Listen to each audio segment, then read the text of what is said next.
প্রিয় নবম শ্রেণীর শিক্ষার্থীরা, তোমাদের 13 তারিখের স্বাস্থ্য ও সুরক্ষা ষান্মাসিক মূল্যায়ন পরীক্ষার প্রশ্ন নিয়ে এখানে আলোচনা করা হবে। তো চলো, আমরা সিলেবাসটা তো জানি সবাই যে 1 থেকে 58 পৃষ্ঠা পর্যন্ত আমাদের অর্ধবার্ষিক পরীক্ষার সিলেবাস। তো প্রশ্ন নিয়ে এবং উত্তর নিয়ে আমরা আলোচনায় চলে যাই। প্রথম প্রশ্ন হচ্ছে, শারীরিক ও মানসিক স্বাস্থ্যসেবা গ্রহণকারী ও প্রদানকারী সাধারণত যে ধরনের সমস্যার সম্মুখীন হয়ে থাকেন তা আলোচনা করো। এটি একটি একক কাজ। তো সেবা গ্রহণকারী কি কি সমস্যা ফেস করে দেখো। একটা হলো যাতায়াত সমস্যা, জনসচেতনতার অভাব, আর্থিক সমস্যা, চিকিৎসকদের অভাব, সেবা মানসম্মত নয়। আর সেবা প্রদানকারী কি কি শারীরিক স্বাস্থ্যসেবা তোমার ফেস করে, সেটা হলো দক্ষতার অভাব, তার বেতন কম, সুযোগ সুবিধা নাই বললেই চলে, হাসপাতাল বিন্যস্ত নয়। আর মানসিক স্বাস্থ্য সেবায় সেবা গ্রহণকারী যেসব সমস্যার সম্মুখীন হয় সেটা হলো সঠিক জ্ঞানের অভাব, আর্থিক সমস্যা, যাতায়াতের সমস্যা আর বিষণ্ণতায় ভোগা। আর সেবা প্রদানকারী যেসব মানসিক স্বাস্থ্য সেবা তোমার সমস্যার সম্মুখীন হয়, একটা হলো তোমার রোগীর সাথে দুর্ব্যবহার, মেজাজ খিটখিটে, হাসপাতালের পরিবেশ নেতিবাচক প্রভাব ফেলে।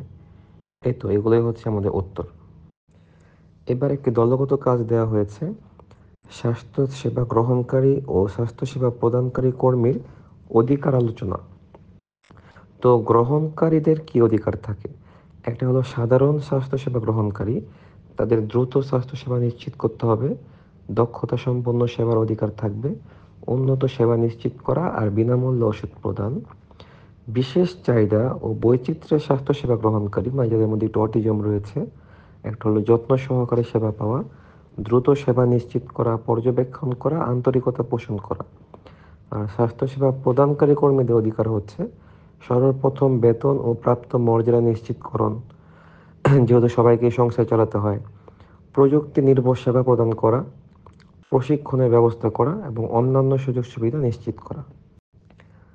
এবার আরেকটি দলগত কাজ, সেটি হচ্ছে বন্ধুদের সঙ্গে আলোচনা করে স্বাস্থ্য অধিকার রক্ষায় আমাদের ভূমিকা ছকে লিখো।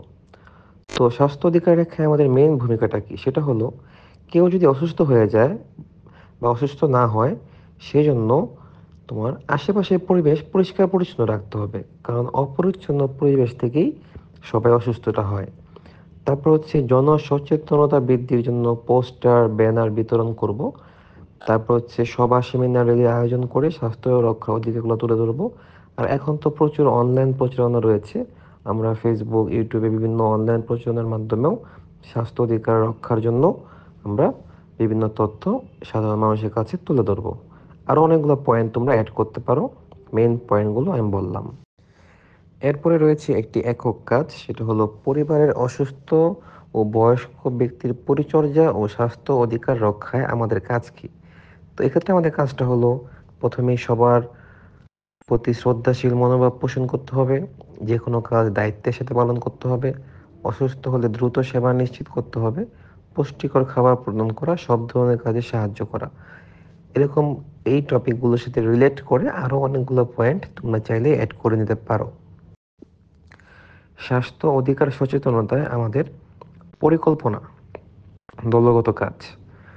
তো আমাদের পরিকল্পনার মধ্যে হলো এলাকার সবাইকে সচেতন করব, হাঁটা চলা করার জন্য মাঠ পরিষ্কার রাখবো, সুষম খাবার গ্রহণে উদ্বুদ্ধ করব, ব্যায়াম করার জন্য পোস্টার লিফলেট বিতরণ করব।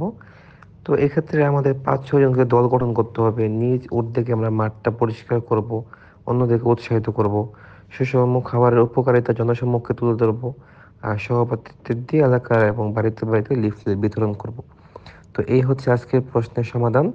তোমরা জানো যে 12 তারিখ রাতেই প্রশ্ন চলে আসবে। সবার আগে সেই প্রশ্নের সমাধান পেতে তোমরা আমাদের চ্যানেলটি সাবস্ক্রাইব করে রাখো, তাহলে যে কোনো প্ল্যাটফর্মের আগেই তোমরা সহজেই উত্তর পেয়ে যাবে এবং অনুশীলন করে যেতে পারবে। ধন্যবাদ সবাইকে।